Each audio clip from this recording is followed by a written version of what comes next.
Halo pemirsa, apa kabar? Sorotan Dunia Sepekan kembali hadir dengan sejumlah informasi menarik yang telah kami rangkum selama sepekan terkait dengan isu dan juga peristiwa dari mancanegara. Bersama saya Luis Ayu, inilah Sorotan Dunia Sepekan selengkapnya untuk Anda.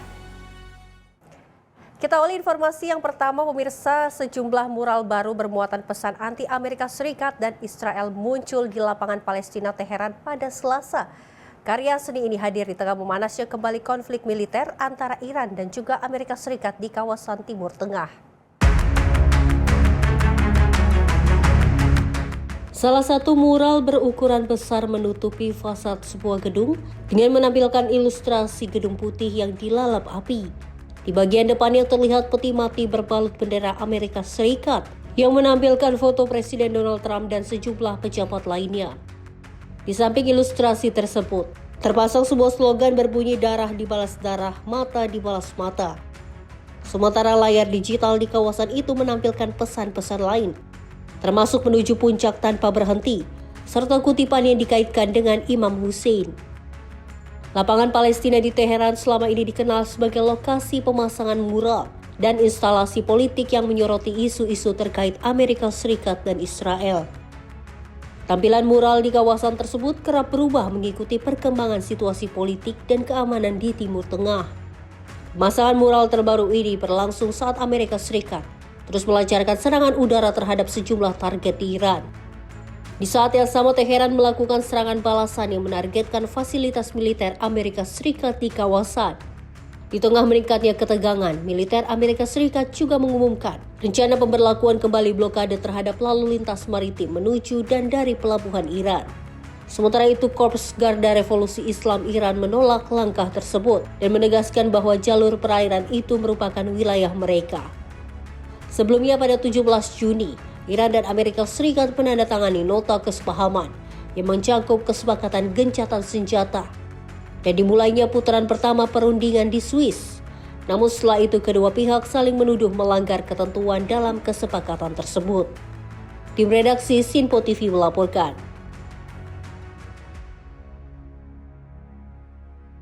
Sementara itu, sebuah mural berukuran besar yang menampilkan Presiden Amerika Serikat Donald Trump di dalam peti mati muncul di lapangan Eagle Lab Teheran.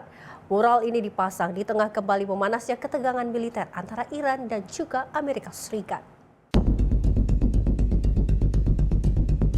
Sebuah mural di Teheran menarik perhatian warga. Mural ini menampilkan tulisan dalam bahasa Persia dan Inggris yang berbunyi, "Bunuh Trump." Di lokasi yang sama terpasang spanduk bergambar makam dengan foto Senator Amerika Lindsey Graham bertuliskan, "Impianmu akan kemenangan akan terkubur bersamamu." Sejumlah warga menyebut mural itu mencerminkan semangat perlawanan rakyat Iran di tengah memanasnya konflik dengan Amerika Serikat dan Israel. ما همونطوری که در مثلا مراسم تشییع دیدیم پرچم‌های سرخ انتقام بود. خب این بیانگر حس عمومی جامعه است نسبت به این اتفاقی که افتاده.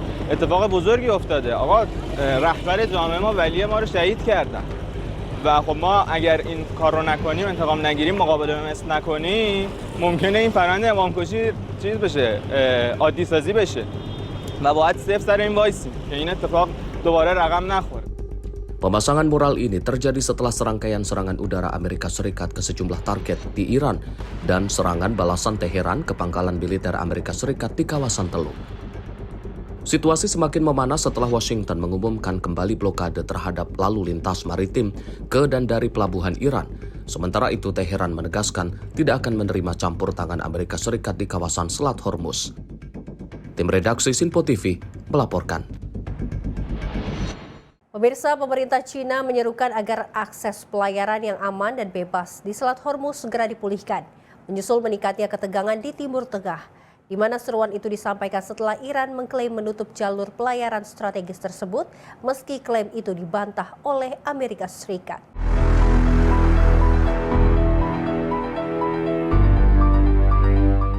Dalam konferensi pers harian di Beijing, juru bicara Kementerian Luar Negeri China, Lin Jian, menegaskan bahwa Selat Hormuz merupakan jalur pelayaran internasional yang sangat penting bagi perdagangan dunia. Menurutnya, pemulihan akses pelayaran yang aman dan lancar menjadi kepentingan bersama seluruh negara. China menyatakan siap menjalin komunikasi dengan berbagai negara serta komunitas internasional untuk mendorong penyelesaian masalah secara damai. Ketegangan memanas setelah Iran mengklaim menutup Selat Hormuz, sementara Amerika Serikat menyatakan jalur tersebut masih dapat dilalui. 霍尔木兹海峡是用于国际航行的海峡，尽早的恢复海峡的安全、自由通行，符合各方的利益。海峡的通航问题应得到妥善处理，稳妥回应国际社会的普遍关切。中方愿同有关国家和国际社会就此保持沟通。 Dalam kesempatan yang sama, Lin Jian juga menanggapi tuduhan Ketua Federal Maritime Commission Amerika Serikat yang menyebut China menggunakan inspeksi kapal berbendera Panama sebagai bentuk tekanan politik. Beijing membantah tuduhan tersebut dan menegaskan bahwa pemeriksaan dilakukan sesuai hukum nasional serta konvensi maritim internasional. Pemerintah China menyebut kapal berbendera Panama memiliki tingkat kecelakaan dan korban yang relatif tinggi di perairan China, sehingga pengawasan keselamatan diperlukan demi menjamin keamanan pelayaran dan perlindungan lingkungan perairan. 中方主管部门的统计数据显示，今年以来，巴拿马旗的船舶在我国水域发生多起等级以上安全事故，是发生安全事故占比最高的船旗国。今年的1至7月，巴拿马旗船舶累计到港的艘次占外国籍船舶到港艘次的近20%，而船舶事故和死亡失踪人数占比分别达。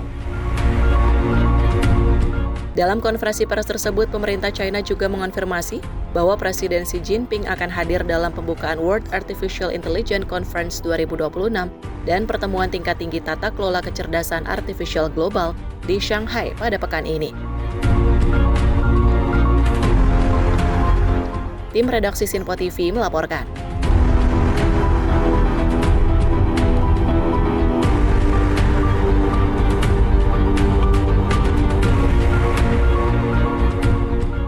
Pemirsa, Menteri Pertahanan Amerika Serikat Pete Hegseth mengumumkan berakhirnya misi anti-ISIS Amerika Serikat di Irak pada Selasa waktu setempat. Pengumuman ini disampaikan saat menyambut Perdana Menteri Irak Ali Al-Zaidi di dalam kunjungan resmi pertamanya ke luar negeri sejak menjabat pada bulan Mei lalu.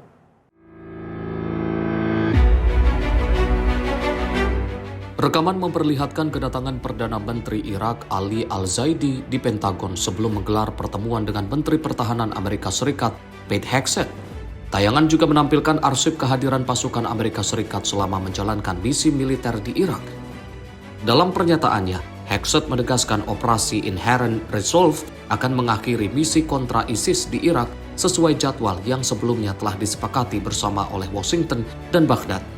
Operasi Inherent Resolve diluncurkan pada tahun 2014 setelah kelompok ISIS menguasai wilayah luas di Irak dan Suriah.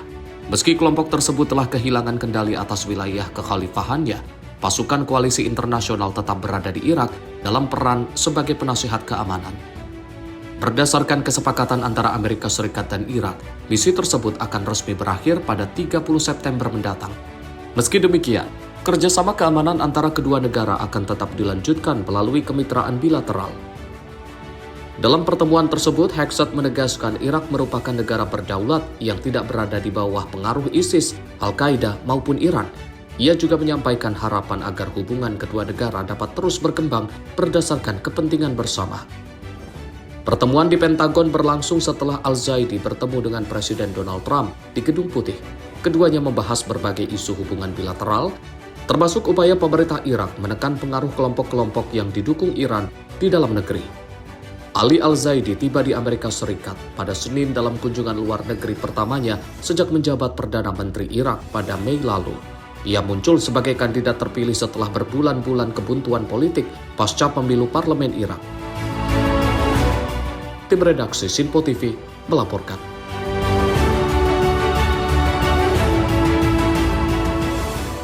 Pemirsa, Presiden Rusia Vladimir Putin menegaskan Moskow akan memberikan balasan yang jauh lebih kuat atas setiap serangan Ukraina ke wilayah Rusia. Pernyataan itu disampaikan Putin saat menghadiri forum Front Populer di Moskow pada Senin. Dalam pidatonya, Putin menyatakan setiap serangan yang menargetkan wilayah Rusia akan dibalas dengan kekuatan yang lebih besar. Menurutnya, pihak Ukraina akan terus merasakan dampak dari respons yang diberikan Moskow.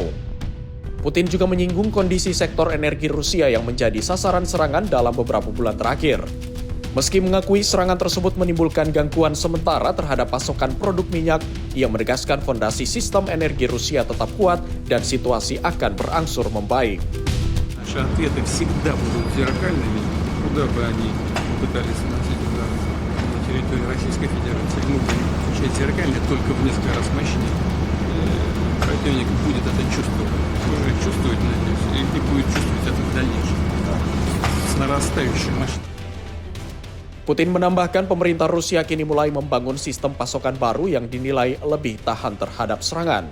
Langkah tersebut dilakukan untuk meningkatkan ketahanan infrastruktur energi nasional. Sejak awal Mei, Ukraina dilaporkan melancarkan serangan skala besar ke sejumlah kilang minyak dan fasilitas infrastruktur energi di berbagai wilayah Rusia. Data Rosstat menunjukkan harga bensin meningkat di 82 wilayah Rusia pada periode 23 hingga 29 Juni, menyusul gangguan tersebut. Tim redaksi Sinpo TV melaporkan. Sementara itu, kendaraan militer Israel terlihat kembali bergerak di wilayah Lebanon Selatan pada Selasa siang. Aktivitas ini terjadi di tengah berlangsungnya putaran ke-6 perundingan antara Lebanon dan Israel di Roma, Italia. Konvoi kendaraan militer Israel terlihat melintas di dekat desa Zautar al-Sarkiyah, distrik Nabi Teh, Lebanon Selatan. Kepulan asap juga terlihat membumbung dari sejumlah titik di kawasan tersebut. Menurut Kantor Berita Nasional Lebanon atau NNA, pasukan Israel membakar sejumlah rumah di desa Zautar al-Sarkiyah pada Selasa dini hari. NNA juga melaporkan adanya pergerakan pasukan Israel di kawasan Zautar al-Garbiyah dan Zautar al-Sarkiyah yang disertai tembakan senapan mesin. Sebelumnya, pihak Israel menyatakan akan terus melakukan operasi di Lebanon Selatan untuk menghilangkan ancaman terhadap pasukan dan warga sipil Israel. Perkembangan ini terjadi saat putaran ke-6 perundingan antara Lebanon dan Israel sedang berlangsung di kota Roma, Italia. Berdasarkan data terbaru otoritas Lebanon, operasi militer Israel sejak 2 Maret telah menyebabkan lebih dari 4.300 orang tewas dan lebih dari 12.000 orang lainnya terluka. Meski kedua negara telah menandatangani kerangka kesepakatan yang dimediasi Amerika Serikat pada 26 Juni lalu, kondisi keamanan di Lebanon Selatan masih tegang. Dalam kesepakatan tersebut, tentara Lebanon akan secara bertahap mengambil alih pengendalian wilayah setelah penarikan pasukan Israel. Namun Hezbollah menolak kesepakatan itu dan menyatakan upaya pelucutan senjata secara paksa dapat memicu konflik sipil serta menegaskan akan terus melanjutkan operasinya. Tim redaksi Sinpo TV melaporkan. Dan serangan udara Israel menghantam sebuah pos pemeriksaan di kamp pengungsi Jabalia, Gaza Utara. Serangan ini menyebabkan 7 orang meninggal dunia dan memicu kembali ketegangan di tengah konflik yang masih berlangsung. Rekaman memperlihatkan ambulans membawa jenazah dan korban luka ke rumah sakit Al-Shifa di kota Gaza. Warga yang berduka berkumpul di sekitar jenazah yang dibungkus selimut dan kantung jenazah. Sementara prosesi pemakaman salah satu korban berlangsung di tengah suasana haru. Kementerian Dalam Negeri dan Keamanan Nasional Gaza menyatakan 6 anggota kepolisian Palestina, termasuk seorang perwira, serta 1 warga sipil perempuan gugur dalam serangan tersebut. Pihaknya menyebut Israel menembakkan 4 rudal ke pos pemeriksaan pada Selasa pagi. Salah satu petugas ambulan menyatakan serangan di kawasan Al-Fallujah menyebabkan banyak warga sipil menjadi korban. Sementara itu, keluarga korban menuduh Israel menargetkan warga yang sedang menjalankan tugas menjaga keamanan. أشار أنه في استهداف منطقة الفلوجة منطقة مدرسة شادي أبو غزال في منطقة الخان تاع الفواكه والخضرة في السوق. تم استهداف المواطنين وهناك عدد كبير من الإصابات والشهداء.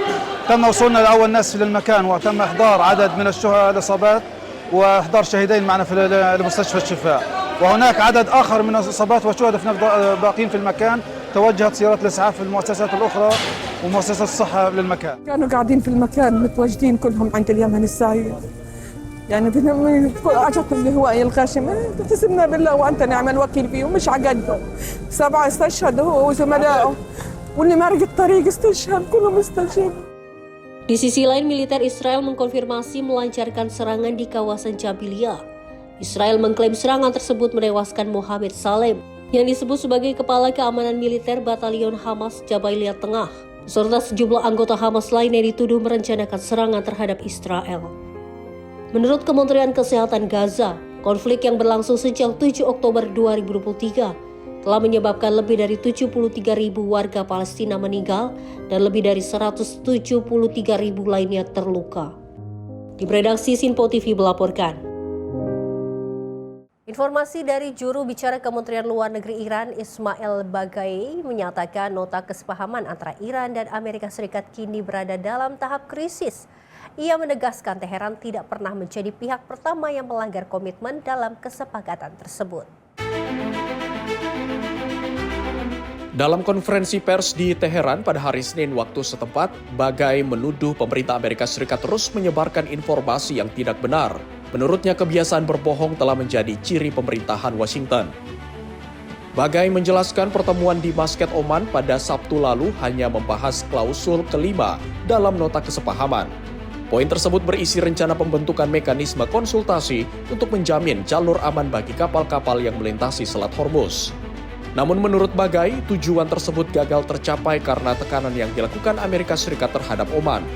Ia menegaskan Iran tidak akan membiarkan Amerika Serikat maupun Israel menggunakan Selat Hormuz untuk tindakan yang dianggap mengancam kedaulatan dan keamanan nasional Iran. بیانیه سه کشور اروپایی مطلقاً هیچ وجاهتی نداره. کشورهای اروپایی اصرار دارن که واقعیت‌ها رو وارونه ببینن. واقعیت این هست که همه آنچه که الان بهش دوچار هستیم در منطقه و جهان داره ازش آسیب می‌بینه ناشی از اقدام تجاوزکارانه آمریکا و رژیم صهیونیستی در اسفند ماه گذشته است و تداوم همون رویکرد در منطقه ما. کشورهای اروپایی حتما میتوانستند و هنوز هم میتوانند نقش سازنده و مسئولانه‌ای در قبال تحولات منطقه ما ایفا بکنند. Baghai juga menilai keputusan Washington mengawal kapal-kapal dagang di Selat Hormuz menunjukkan Amerika Serikat lebih memilih memperpanjang ketegangan di kawasan dibanding menjaga keamanan pelayaran internasional. Selain itu, Iran menolak pernyataan bersama Prancis, Inggris, dan Jerman yang mengecam dugaan serangan Iran terhadap kapal-kapal dagang di Selat Hormuz. Baghai menyebut pernyataan itu tidak memiliki legitimasi dan menuduh ketiga negara memutarbalikkan fakta. Sebelumnya, Menteri Luar Negeri Iran Abbas Araghchi melakukan kunjungan ke Muscat untuk membahas keamanan pelayaran di Selat Hormuz. Iran dan Oman kemudian sepakat melanjutkan konsultasi teknis dan politik guna menjamin navigasi yang aman dan bebas sesuai hukum internasional. Nota kesepahaman antara Iran dan Amerika Serikat yang dicapai pada Juni lalu awalnya dimaksudkan untuk mendukung gencatan senjata dan membuka jalan menuju kesepakatan yang lebih permanen. Namun hingga kini kedua negara masih saling menuduh telah melanggar kesepakatan tersebut. Tim redaksi Sinpo TV melaporkan.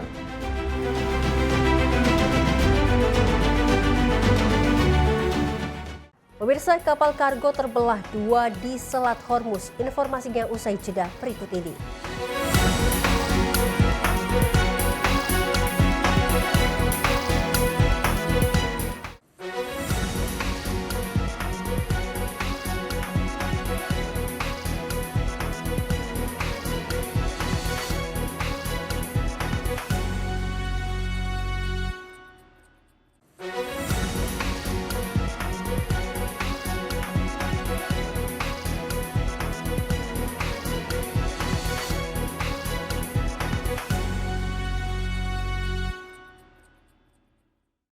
Terima kasih Anda kembali menyaksikan Sorotan Dunia Sepekan. Informasi kami lanjutkan.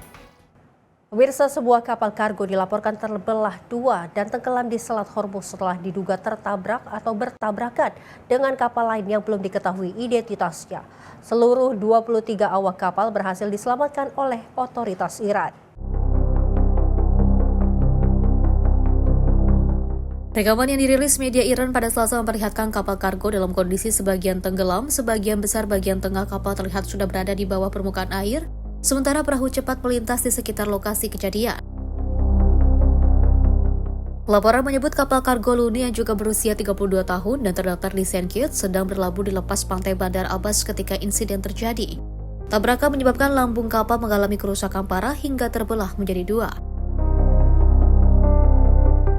Menurut otoritas Iran, kecelakaan terjadi pada dini hari Selasa setelah kapal kargo menabrak kapal yang juga belum diketahui identitasnya. Benturan tersebut membuat air masuk ke dalam kapal dan memaksa kapten mengeluarkan perintah evakuasi darurat. Tim penyelamat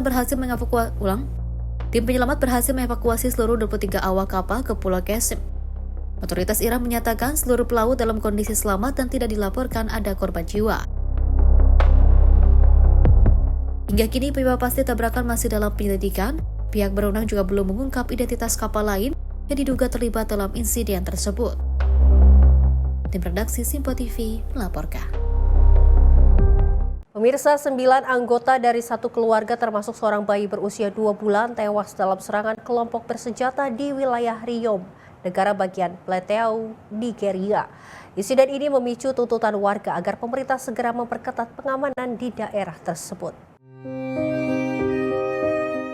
Rekaman video menunjukkan suasana duka di komunitas Kum dan Werengkem saat keluarga serta warga berkumpul untuk mengenang para korban. Menurut tokoh pemuda setempat, Tenghuda Liop Ezekiel, satu orang lainnya mengalami luka dan masih menjalani perawatan di rumah sakit. Warga menyatakan para pelaku melancarkan serangan selama lebih dari 1 jam sebelum aparat keamanan tiba di lokasi. Akibatnya, banyak penduduk terpaksa melarikan diri ke hutan untuk menyelamatkan diri. This incident when this gunshot started around after 11. Before the STF come here, it was almost after 2 hours later. Ketua Komite Pengembangan Komunitas Kum, Kolong Dunpoye juga mendesak pemerintah meningkatkan keamanan. Menurutnya, meski wilayah mereka belum pernah mengalami serangan serupa, ancaman di daerah sekitar telah meningkat dalam beberapa waktu terakhir.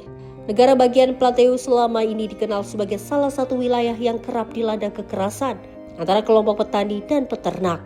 Serangan berulang dalam beberapa tahun terakhir telah menelan ratusan korban jiwa, meski operasi keamanan terus digelar. Tim redaksi Simpo TV melaporkan. Pemirsa, sebuah regu pertahanan udara bergerak Rusia yang berlatih menggunakan senapan mesin Yak B-12.7 berakhir dalam kekacauan hingga penembakan nyaris membunuh instrukturnya sendiri. Diduga tak mampu menahan recoil senjata, tentara Rusia yang berlatih pun terlempar ke belakang saat senjata masih memuntahkan peluru sambil berputar.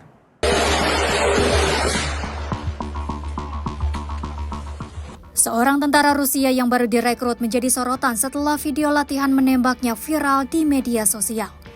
Dalam rekaman tersebut, prajurit itu tampak hilang kendali saat mengoperasikan senapan mesin helikopter Yak B-12.7 yang memiliki daya hentak sangat kuat.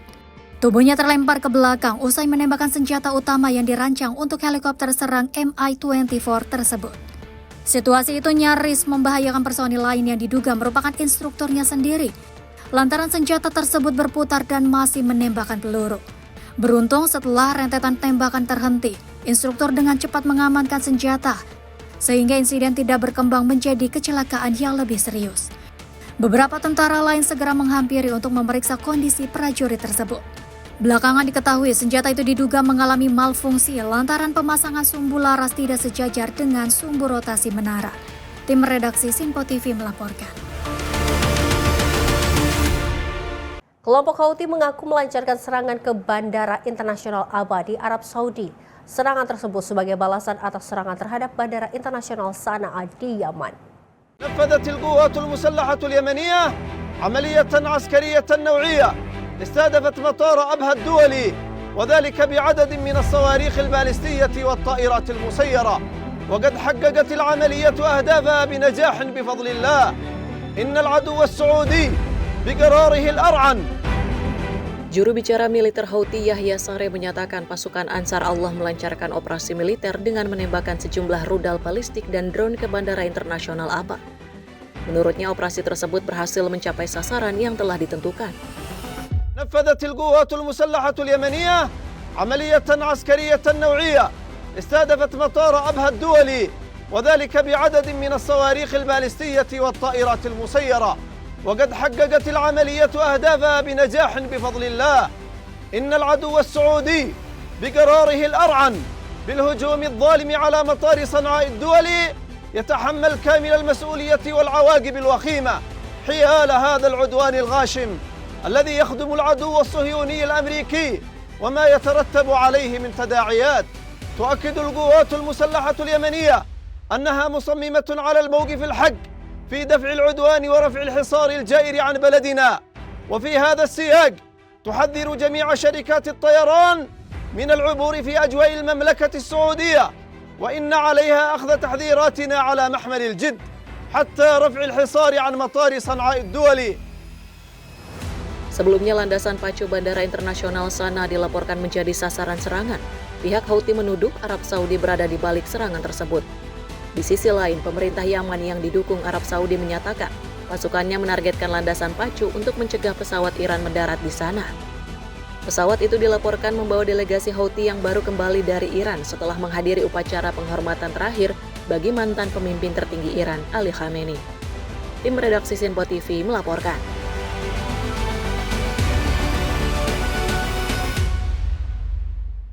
Pemirsa, sebuah ledakan terlihat di langit kota Erbil, Irak, di tengah memanasnya kembali konflik antara Amerika Serikat dan Iran.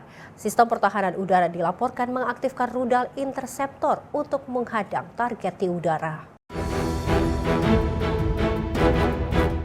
Rekaman video menunjukkan kilatan cahaya dan ledakan di langit malam kota Erbil, Irak pada Rabu malam. Sistem pertahanan udara terlihat meluncurkan misil pencegat ke arah target yang dilaporkan merupakan drone. Menurut laporan setempat, sejumlah drone berhasil ditembak jatuh di atas kota tersebut. Sementara itu, hingga kini belum ada laporan mengenai korban jiwa maupun kerusakan akibat insiden itu. Sebelumnya, Teheran melancarkan serangan balasan atas operasi militer Amerika Serikat dengan menargetkan sejumlah lokasi yang diklaim sebagai fasilitas militer dan maritim di kawasan. Tim redaksi Sinpo TV melaporkan. Pemerintah Aljazair mengerahkan pesawat amfibi B-200 buatan Rusia untuk membantu memadamkan kebakaran hutan di Provinsi Setif. Operasi pemadaman terus dilakukan di tengah kondisi cuaca ekstrim dan juga suhu tinggi yang memperparah penyebab kebakaran.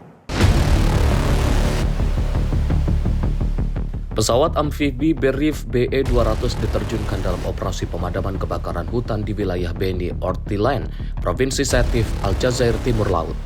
Rekaman yang dirilis Badan Perlindungan Sipil Aljazair pada Selasa waktu setempat menunjukkan pesawat tersebut terbang di atas kawasan hutan sebelum menjatuhkan ribuan liter air ke titik api untuk mencegah kebakaran meluas.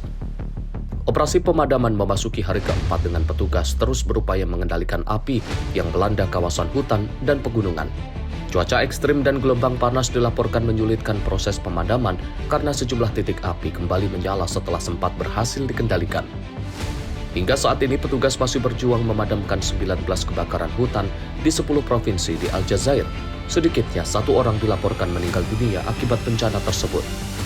Berif BE-200 merupakan salah satu pesawat pemadam kebakaran paling canggih di dunia. Pesawat ini mampu mengambil hingga 12 ton air langsung dari danau atau perairan lain, kemudian menjatuhkannya ke lokasi kebakaran dalam waktu singkat.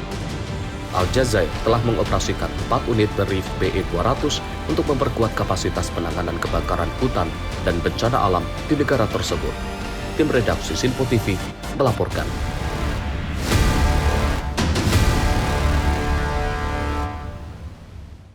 Gelombang panas yang melanda Prancis memperburuk penderitaan ratusan pengungsi yang tinggal di kamp darurat di Paris. Di tengah suhu yang terus meningkat, mereka berjuang mencari air, tempat berteduh, dan juga harapan untuk memulai hidup baru. Di saat sebagian warga Prancis mencari kenyamanan dari terik matahari, ratusan pengungsi justru bertahan di atas aspal panas di bawah jalur metro layang Paris. Tenda-tenda darurat yang menjadi satu-satunya tempat berlindung dari suhu yang terus meningkat. Salah satu pengungsi asal Guinea mengaku datang ke Prancis dengan harapan mendapat pekerjaan dan kehidupan yang lebih layak. Namun ia mengaku harus tinggal di jalanan dan menghadapi proses administrasi yang sulit serta perlakuan yang menurutnya merendahkan martabat. Laporan pada bulan Juni menyebutkan sekitar 850 pengungsi tinggal di kamp tersebut. Sebagian besar berasal dari Afghanistan. Eritrea, dan Sudan Selatan. Organisasi Dokter Dunia menyatakan 60% di antara mereka merupakan pencari suaka. 20% berstatus pengungsi dan sisanya tidak memiliki dokumen resmi. Kondisi mereka semakin berat saat gelombang panas melanda Perancis. Suhu di Paris mencapai 36,7 derajat Celcius pada akhir pekan, memaksa para pengungsi mencari tempat teduh dan sumber air untuk bertahan. Organisasi kemanusiaan terus menyalurkan makanan, air minum, dan pakaian. Namun para pengungsi mengaku bantuan yang datang masih belum mencukupi kebutuhan mereka.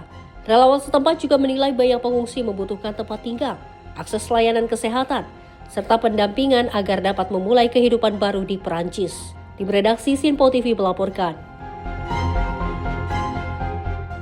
Sementara itu, kebakaran hutan melanda kawasan cagar biosfer Fontainebleau di selatan Paris, Prancis, di mana api menghanguskan lebih dari 2.000 hektar lahan dan memaksa sekitar 1.000 warga mengungsi.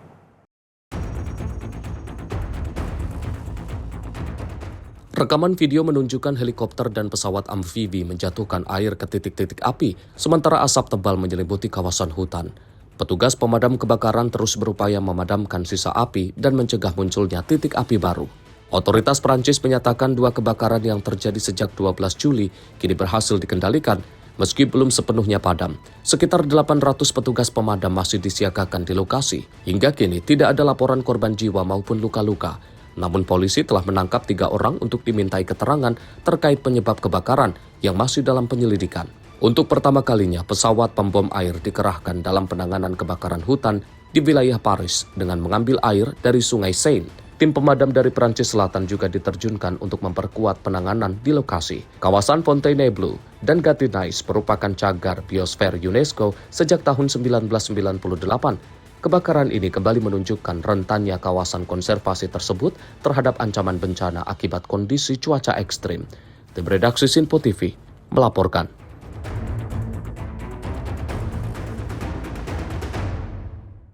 Perdana Menteri Spanyol Pedro Sanchez meninjau pos komando terdepan di Ture, Almeria, Senin, menyusul kebakaran hutan yang menewaskan 13 orang.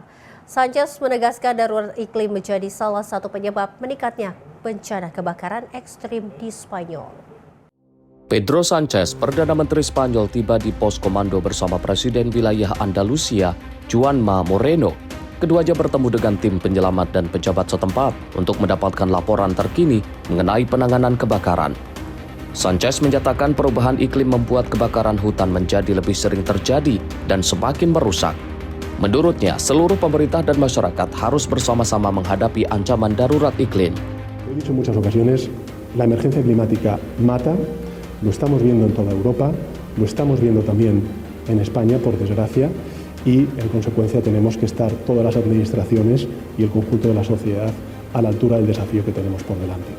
Creo que ese ejemplo, presidente, alcaldes, por supuesto presidente de la Diputación y delegado del Gobierno y secretaria de Protección Civil, se está dando por parte de las administraciones y efectivamente, como ha dicho el presidente, pues desgraciadamente vamos a tener un verano complejo, complicado, que nos va a exigir a todos estar atentos y alertas para poder responder con la máxima celeridad a cualquier tipo de eventualidad que se pueda producir. Sanchez juga menyampaikan bela sungkawa kepada keluarga para korban. Ia mengatakan sejumlah korban merupakan warga negara asing, termasuk dari Inggris dan Belgia, yang telah lama tinggal dan menjadi bagian dari komunitas setempat. Menurut Sanchez, Spanyol juga menerima dukungan dari sejumlah negara Eropa melalui mekanisme perlindungan sipil Uni Eropa. Solidaritas tersebut dinilai penting untuk menghadapi musim kebakaran hutan yang diperkirakan masih akan berlangsung. Kebakaran hutan mulai terjadi pada Kamis di dekat Los Galardos, Provinsi Almeria. Api menghanguskan sekitar 7.000 hektar hutan dan semak belukar, serta menyebar hingga 15 km hanya dalam 2 jam akibat angin kencang dan kondisi vegetasi yang sangat kering. Jumlah korban meningkat menjadi 13 orang setelah seorang perempuan berkewarganegaraan Inggris berusia 93 tahun meninggal dunia akibat luka bakar yang dideritanya. Pihak berwenang masih melakukan proses identifikasi korban dengan bantuan otoritas Inggris, Belgia, dan Perancis. Pihak berwenang menyatakan kebakaran diduga bermula dari kabel listrik yang putus dan menyulut vegetasi di tepi jalan saat suhu mencapai lebih dari 40 derajat Celcius. Api berhasil dikendalikan pada akhir pekan setelah kondisi cuaca membaik. Tim redaksi Sinpo TV melaporkan.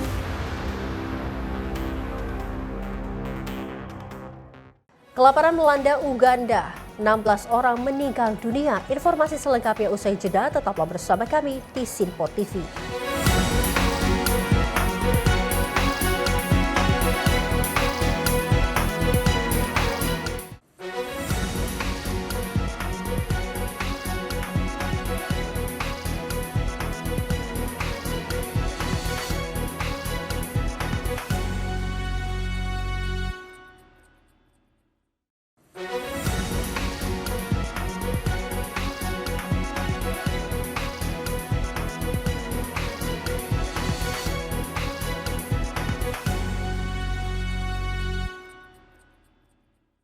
Terima kasih Anda kembali menyaksikan Sorotan Dunia Sepekan. Informasi kami lanjutkan.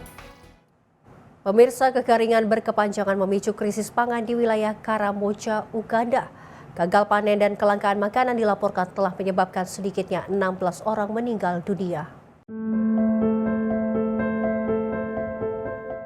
Rekaman memperlihatkan suasana duka saat warga memakamkan salah satu korban kelaparan di sebuah makam berlapis batu. Lahan pertanian dan tanaman yang mengering menjadi gambaran nyata parahnya krisis yang melanda kawasan tersebut. Sejumlah warga mengaku sudah berbulan-bulan tidak mendapat hujan, sehingga seluruh tanaman gagal panen dan sumber penghasilan mereka hilang. Seorang warga bahkan mengaku kehilangan anaknya akibat kelaparan dan kini hanya bisa menunggu nasib serupa. Otoritas Penanggulangan Bencana Karamoja menyatakan kekeringan mulai terjadi sejak bulan Mei. Bencana ini telah mempengaruhi lebih dari 4.000 kepala keluarga dan merusak lebih dari 4.000 hektar lahan pertanian di salah satu wilayah. Hingga saat ini sebanyak 16 orang dilaporkan meninggal dunia akibat krisis pangan ini. Pemerintah Uganda menyatakan bantuan pangan darurat telah didistribusikan ke daerah-daerah yang paling terdampak. Sementara pasokan bantuan tambahan sedang dipersiapkan seiring memburuknya kondisi. Menurut penilaian terbaru Integrated Food Security Base Classification atau IPC, hampir 473.000 penduduk Uganda saat ini menghadapi krisis ketahanan pangan akut. Tim redaksi Sinpo TV melaporkan. Pemerintah Filipina meresmikan tahap pertama proyek M-Terra Solar yang digadang menjadi pembangkit listrik tenaga surya dan menyimpan atau penyimpanan baterai terbesar di dunia dalam satu lokasi. Proyek ini menjadi langkah strategis Filipina untuk memperluas penggunaan energi terbarukan dan mengurangi ketergantungan pada bahan bakar fosil impor. Presiden Filipina Ferdinand Marcos Jr. dan Ketua Meralco Manuel V. Pangilinan meresmikan tahap pertama proyek dengan penandatanganan prasasti. Para pekerja terlihat merakit panel surya, sementara rekaman udara menampilkan luasnya kawasan proyek di Provinsi Nueva Ecija. Manuel Pangilinan menyatakan proyek ini membuktikan bahwa Filipina mampu membangun infrastruktur energi dalam skala besar. Menurutnya, Meralco akan terus memperluas pembangunan pembangkit energi terbarukan, sistem penyimpanan baterai, serta menciptakan lapangan kerja baru bagi masyarakat. Welcome to Terra Solar, the world's largest integrated solar and battery storage facility located in a single site. And this is only the beginning. Meralco will keep building more renewables, more batteries, more jobs, until reliable clean energy ceases being a privilege and becomes a birthright. Sementara itu, Presiden Marcos menegaskan proyek M-Terra Solar hadir pada saat yang tepat di tengah tantangan ketergantungan Filipina terhadap energi konvensional. Pemerintah pun berkomitmen terus meningkatkan porsi energi terbarukan dalam bauran energi nasional. As we gather once again for the inauguration of Phase 1, we demonstrate our will and our determination to ensure that our plans come into fruition. This achievement comes at a time when the need to boost our energy sector has never been more apparent or more urgent. For years, our economy has relied heavily on conventional sources of power. Such an energy mix leaves us more vulnerable to fluctuations in global fuel prices and developments in the international market, as we have experienced in the last few months, and it underscores the importance of diversifying our energy sources and how we must be committed to moving that mix in the direction to favor Setelah seluruh tahap pembangunan selesai, proyek ini diperkirakan mampu menyuplai listrik bagi lebih dari 2,4 juta rumah tangga. Selain itu, emisi gas rumah kaca diproyeksi berkurang sekitar 4,3 juta ton setiap tahun. Fasilitas ini juga dilengkapi sistem penyimpanan energi baterai yang memungkinkan listrik hasil panel surya tetap digunakan meski pada malam hari.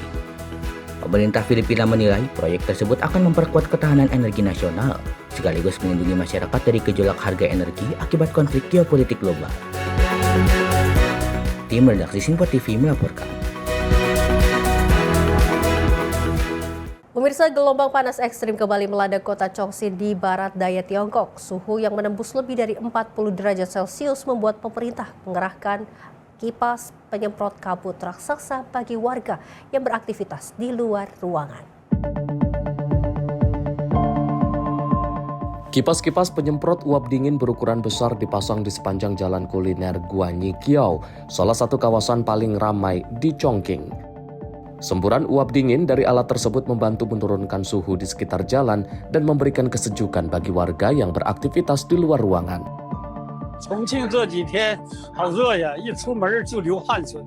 Sementara itu, pemerintah Chongqing juga memanfaatkan lebih dari 1.600 bekas bunker atau tempat perlindungan serangan udara yang tersebar di bawah kota sebagai ruang peneduh alami. Sebagian fasilitas dilengkapi tempat duduk dan air minum gratis untuk membantu warga menghadapi gelombang panas yang masih berlangsung. Di tengah panas menyengat, banyak warga memanfaatkan fasilitas tersebut. Mereka dapat beristirahat, bermain kartu, hingga menghabiskan waktu bersama keluarga dalam suhu yang lebih sejuk. Tim redaksi Simpo TV melaporkan. Keindahan Gua Silver Cave di wilayah Guangxi, Cina kini tampil semakin memukau berkat pertunjukan proyeksi cahaya dan suara bertema budaya tradisional Cina. Perpaduan teknologi modern dan keajaiban alam ini menjadikan Gua Karts raksasa tersebut sebagai destinasi wisata yang semakin menarik. Seperti inilah proyeksi 3 dimensi berwarna-warni yang menyelimuti ruang-ruang gua yang luas. Stalaktit, pilar batu, dan dinding batu kapur tersorot animasi yang terinspirasi dari seni serta cerita rakyat tradisional Cina. Pengelola wisata memanfaatkan teknologi 3D mapping, pencahayaan dinamis, dan efek suara untuk menghadirkan pengalaman imersif tanpa menghilangkan keindahan alami formasi batu yang menjadi daya tarik utama gua. Para wisatawan mengaku terkesan dengan skala gua dan keunikan bentuk batu yang beragam. Menurut mereka, perpaduan antara keindahan geologi dan pertunjukan cahaya membuat suasana gua terasa lebih hidup dan memikat. Sebagian pengunjung juga mengungkapkan kekaguman bahwa formasi batu raksasa tersebut terbentuk secara alami hanya dari proses tetesan air mineral selama jutaan tahun. Setiap sudut gua dinilai menyajikan pemandangan yang spektakuler. 我感觉还是蛮震撼的，在这么大的岩洞我还是第一次见。然后这里的岩石呢，形态各异，然后我觉得文化氛围做得非常的感觉非常的漂亮，然后非常的奇特。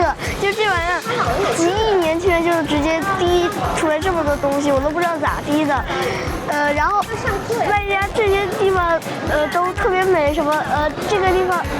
我都想不到这个东西一滴一滴能滴出来这么高的建筑。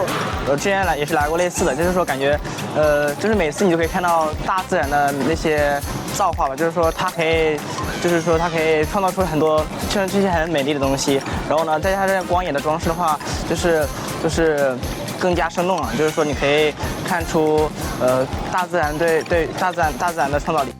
Silver Cave merupakan salah satu objek wisata karts paling terkenal di kawasan Guilin, Guangxi. Batu kapur di gua ini diperkirakan berusia ratusan juta tahun dengan stalaktit, pilar batu, dan formasi menyerupai tirai yang terbentuk secara perlahan oleh aliran air yang kaya akan mineral. Tim redaksi Simpo TV melaporkan.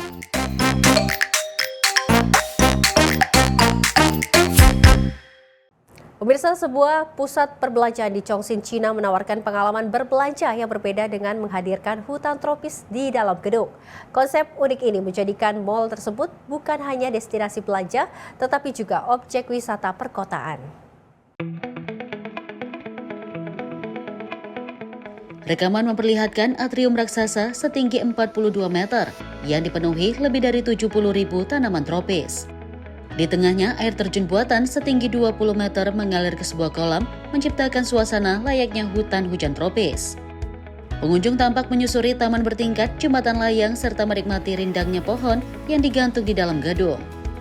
Kawasan ini juga dilengkapi instalasi seni berupa rangka dinosaurus yang menambah daya tarik bagi keluarga dan anak-anak. Sejumlah pengunjung menilai perpaduan unsur alam dengan desain bangunan modern menciptakan suasana yang nyaman dan berbeda dari pusat perbelanjaan pada umumnya. Mereka menyebut konsep tersebut terasa alami dan tidak berlebihan. Pengunjung mengaku belum pernah menemukan konsep serupa di kota lain. Menurut mereka, kehadiran hutan tropis di tengah kawasan perkotaan menjadi pengalaman baru yang menarik. Mall bernama The Ring ini dirancang sebagai destinasi belanja sekaligus ruang hijau perkotaan. Pengunjung dapat menikmati pemandangan hutan dari jalur layang Wind Whisper yang menyuguhkan perspektif dari ketinggian. Tim redaksi Sinpo TV melaporkan. Pemirsa, fenomena El Nino mempercepat penurunan populasi penguin Humboldt di pesisir utara Peru. Para peneliti memperingatkan spesies endemik Peru dan Chili itu kini menghadapi resiko kepunahan apabila kondisi lingkungan terus memburuk.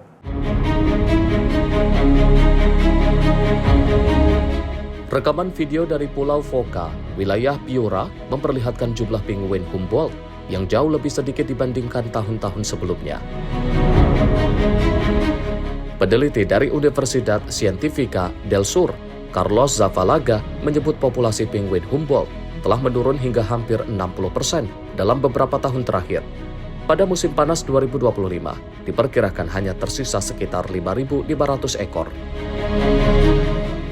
Es una posibilidad que puede ocurrir a corto plazo, particularmente para el pingüino de Humboldt, porque ya previo a la ocurrencia de este niño, la población ya venía en descenso. Diferentes investigadores ya habían reportado, por lo menos en los últimos años, un descenso de aproximadamente 60% de la población en relación a números históricos, ¿no? Entonces quedaba como que en el verano del 2025 aproximadamente 5.500 pingüinos. Entonces si a esa población remanente le está afectando el niño, que está ocasionando falta de reproducción, abandono de nidos y mortalidad, entonces van a haber menos pingüinos en los próximos años y por lo tanto el escenario de extinción es uno. Peningkatan suhu laut sejak bulan Mei memaksa penguin meninggalkan sarang, bermigrasi ke perairan yang lebih dingin, serta meningkatkan angka kematian karena kekurangan makanan. Selain El Nino, populasi penguin Humboldt juga terancam oleh flu burung, aktivitas perikanan, pencemaran, serta kerusakan habitat. Hasil pemantauan di belasan lokasi menunjukkan banyak koloni yang dulunya dihuni ratusan hingga ribuan penguin kini hanya menyisakan beberapa ekor, bahkan ada yang sudah tidak ditemukan sama sekali. Penguin Humboldt merupakan satwa endemik yang hidup di sepanjang pesisir Peru dan Chile. Para peneliti berharap langkah konservasi dapat diperkuat agar spesies ini tidak menghilang dari habitat alaminya. Tim redaksi Sinpo TV melaporkan. Pemirsa, kucing oranye bernama Biskuit tengah menjadi sorotan di dunia maya lantaran memiliki benjolan yang cukup besar pada hidungnya. Benjolan ini diketahui terjadi akibat serangan tawon. Biskuit pun harus menjalani perawatan.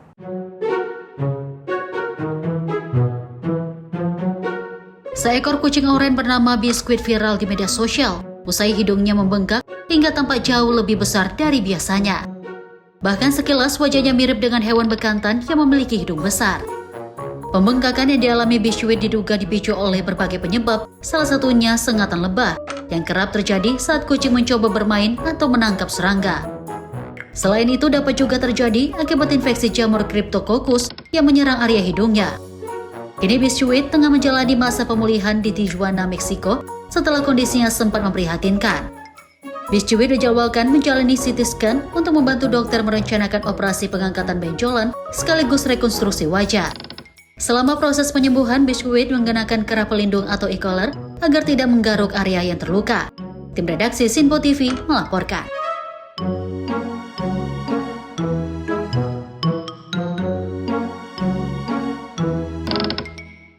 Pemirsa, berawal dari kecintaan pada sepak bola, seorang penjahit di negara bagian Kerala, India menyulap sebagian rumahnya menjadi museum pribadi. Selama hampir 4 dekade, ia mengumpulkan dan juga merawat ribuan arsip Piala Dunia dari berbagai penjuru dunia. Lembar demi lembar koran lama tersusun rapi di sebuah ruang sederhana di dalam rumah Abdul Karim. Bagi penjahit asal Nilambur ini, koleksi tersebut bukan sekadar tumpukan kertas, melainkan catatan berharga perjalanan sejarah sepak bola dunia. Kegemarannya mengoleksi arsip sepak bola dimulai saat Piala Dunia tahun 1986 di Meksiko. Sejak saat itu, ia menyimpan clipping berita, laporan pertandingan, hingga artikel khusus dari surat kabar berbahasa Malayam, Inggris, dan Arab. Meski hanya mengandalkan penghasilan sebagai penjahit, Abdul Karim mengaku tetap menyisihkan uang untuk membeli dan menyelamatkan koran-koran yang membuat berita sepak bola. Menurutnya, semua dilakukan demi kecintaannya pada olahraga tersebut. Selain mengoleksi koran, ia juga menyimpan perangko, koin, dan berbagai barang antik bertema sepak bola. Sang istri turut membantu menata dan merawat koleksi yang kini memenuhi satu ruang khusus di rumah mereka. Koleksi Abdul Karim sempat mengalami kerusakan parah akibat longsor Koral Malah pada Juli 2024. Namun peristiwa itu tidak menyurutkan semangatnya untuk terus mengumpulkan dan melengkapi arsip sejarah sepak bola dunia. Tim redaksi Sinpo TV melaporkan. Dan pemirsa, informasi tadi juga sekaligus menutup perjumpaan kita pada Sorotan Dunia Sepekan edisi kali ini. Saya Louis Ayu mewakili kerabat kerja yang bertugas pamit undur diri. Terima kasih atas kebersamaan Anda dan sampai jumpa.